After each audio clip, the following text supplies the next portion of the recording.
Assalamualaikum warahmatullahi wabarakatuh. Perkenalkan, nama saya Siti Dea Anissa dengan nomor NPM 101205111 dari kelas F2 Manajemen. Saya akan membahas beberapa materi. Yang pertama, dasar-dasar korespondensi bisnis dan penulisan resume, lamaran, serta wawancara. Yang kedua, pembuatan laporan proposal dan presentasi bisnis serta negosiasi. Yang ketiga, rapat bisnis, penulisan laporan bisnis, laporan singkat, dan laporan formal. Yang keempat, praktek memimpin rapat dan membawa surat resmi. Yang ketiga, komunikasi dengan teknologi informasi. Yang keenam, penggunaan sosial media dalam komunikasi bisnis.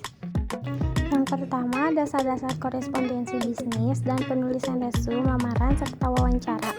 Dasar korespondensi yang perlu diketahui adalah istilah umum yang merujuk kepada aktivitas penyampaian. Maksud melalui surat dari satu pihak kepada pihak lain. Korespondensi dapat atas nama jabatan dalam suatu perusahaan, organisasi, atau atas nama perseorangan. Resume adalah suatu daftar dokumen yang berisi kualifikasi dan jalur karir seseorang yang disusun secara teratur, rapi, dan menarik perhatian pembaca. Melalui resume ini diharapkan pimpinan suatu organisasi atau perusahaan sudah dapat mengetahui kemampuan seseorang walaupun belum pernah bertemu secara langsung dengan orang tersebut. Wawancara merupakan salah satu cara yang sangat penting bagi suatu perusahaan untuk menjaring pelamar yang ada. Jumlah pelamar pada umumnya jauh lebih banyak daripada posisi atau lowongan yang tersedia. Dan yang kedua, pembuatan laporan bisnis, proposal, presentasi bisnis, serta negosiasi.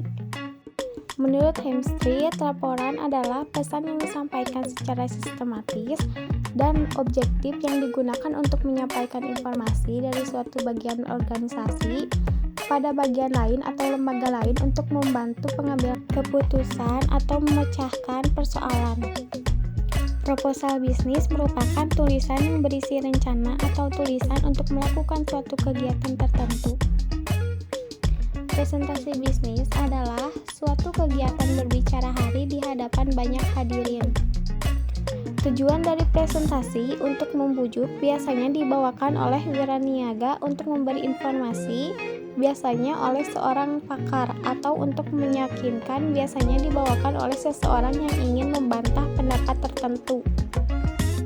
Negosiasi adalah suatu upaya untuk mengatasi perbedaan pendapat antara kedua belah pihak. Negosiasi juga bisa disebut perundingan. Seseorang yang melakukan negosiasi disebut negosiator. Yang ketiga, rapat bisnis, penulisan laporan bisnis, laporan singkat, dan laporan formal. Rapat merupakan pertemuan atau perkumpulan minimal 2 orang atau lebih untuk memutuskan suatu tujuan. Rapat biasanya dihadiri oleh pemimpin dan stafnya. Sedangkan bisnis adalah usaha yang menjual barang atau jasa yang dilakukan oleh perorangan, sekelompok orang atau organisasi kepada konsumen masyarakat dengan tujuan utamanya untuk memperoleh keuntungan atau laba. Laporan bisnis adalah suatu laporan yang memiliki sifat netral, tidak memihak, memiliki tujuan yang jelas, dan berisi rencana penyajian fakta kepada seorang atau lebih untuk tujuan bisnis tertentu. Secara umum, laporan singkat dalam dunia bisnis jarang dilengkapi dengan preliminary part seperti lembaran halaman judul, surat pengantar, daftar isi, dan rangkuman atau abstrak, karena hanya terdiri atas 1 atau 2 halaman saja. Oleh karena itu, laporan singkat lebih menekan pada tubuh atau bodi suatu laporan yang mencakup pembuka, hasil temuan, bahasan, dan bagian penutup. Penulisan laporan formal. Laporan panjang seiring disebut dengan laporan formal. Secara umum, jumlah halaman laporan formal lebih banyak daripada jumlah halaman laporan singkat. Oleh karena itu, perencanaan dalam menyusun suatu laporan formal sangat penting. Praktek memimpin rapat dan membawa surat resmi. Cara memimpin rapat yang dilakukan seseorang dapat menunjukkan bagaimana kemampuan mereka sebagai seorang pemimpin secara keseluruhan.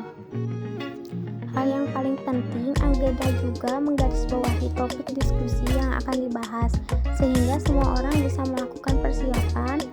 Kirimkan agenda lebih dahulu sebelum rapat itu sendiri, karena semakin penting rapat, semakin awal kamu harus mengirim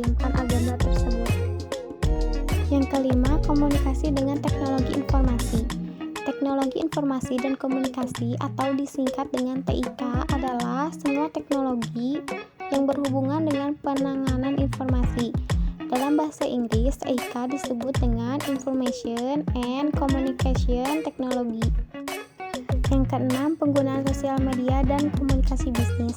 Pengertian media sosial, maka penggunaan medsos pada komunikasi bisnis adalah komunikasi bisnis yang dilakukan menggunakan berbagai media sosial atau aplikasi sosial seperti Facebook, Instagram, Twitter, dan aplikasi media sosial lainnya untuk menjalankan berbagai fungsi strategi komunikasi pemasaran.